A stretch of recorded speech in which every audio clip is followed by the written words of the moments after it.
So hi guys, like Joe said, my name is Maddie and I'm going to be talking about why everyone thinks they're better than average.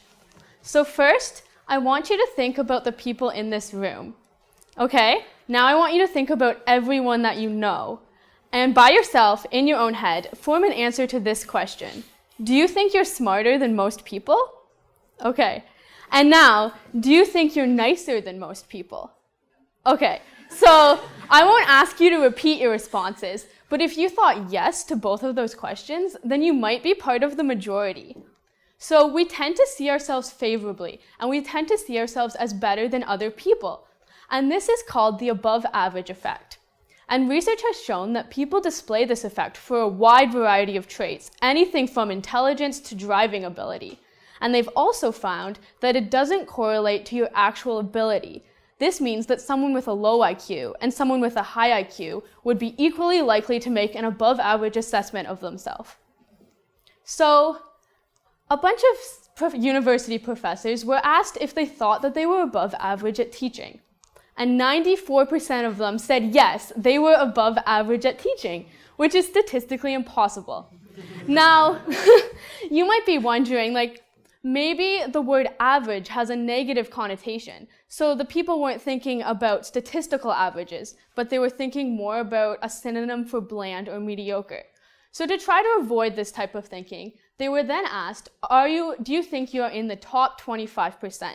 There's no misinterpretation. This is about stats. And 68% of them thought that they were in the top 25% on their teaching ability, which means that over half of them have to be wrong about it. So the effect of the above average effect is more important, and it's shown more on traits that are important to us. So a bunch of high school students were asked if they believed that they were above the median, again, avoiding the use of the word average, on a selection of different traits, including leadership, athleticism, and getting along. And what we find here, the graph shows the percentage of students that thought that they were above the median. And you have 70%, 60%, and 85%. So for all of these, they all show the above average effect. But what's important is that the above average effect is more prominent in the getting along thing. So getting along is a more transferable, important trait to a wide variety of people. So you're more likely to think that you're good at this. Whereas athleticism is less important to a wide variety of people. Some people don't care as much about it, and they're less likely to make these above average assessments. So based on what I've said, is there any benefit to actually thinking that you're better than average and better than other people? Well, according to correlational research, there might be.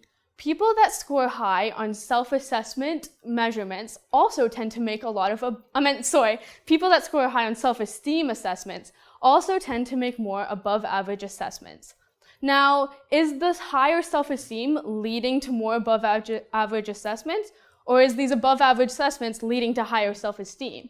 In reality, it might be a combination of both these directions. What is important is that there's a relationship. Having this above average effect is related to feeling good about ourselves. And in our individualistic society where self-worth is extremely valued, this might be an important tool for us. So now let's look at what happens when our self-esteem is threatened. So researchers had people do a cognitive task. And then they gave some of the participants this false feedback that they'd done terribly on this task. So their self-esteem would be temporarily threatened. Then everyone in the study had to do above average assessments of themselves and others. And this is what they found. So in the control condition, people still made these above average assessments of themselves, where the green bar is themselves on the rating scale and the red bar is others. But in the failure condition, when they thought they did really badly, they actually made even higher assessments of themselves for these traits, and they made even lower assessments of the average person. So it seems that when we're trying to find something to bolster our self-esteem in a temporary moment where it's been threatened, we might use the above average assessment to our advantage. Now, based on what I've said, it seems like the above average effect is common and beneficial. But is it always? And can we always trust our own judgment of our ability? Well, one population of people that it might be particularly prominent in is people with narcissistic personality disorder. And what researchers have found is that they do tend to make a lot of above average assessments of themselves, especially on traits such as attractiveness, extroversion, and intelligence. They're less likely to make the above average assessments for collectivist traits. So they won't say that they're more agreeable or more cooperative than other people. So they might be honest about that aspect at least. So whether you're a narcissist or not, it might be important for you to kind of dial back the amount of above average assessments you make around other people. You don't want to be going around telling everyone that you think that you're better than them. That could lead to damaging social relationships. Now, other than damaging your social relationships, are there any negative side effects to thinking that you're better than you are?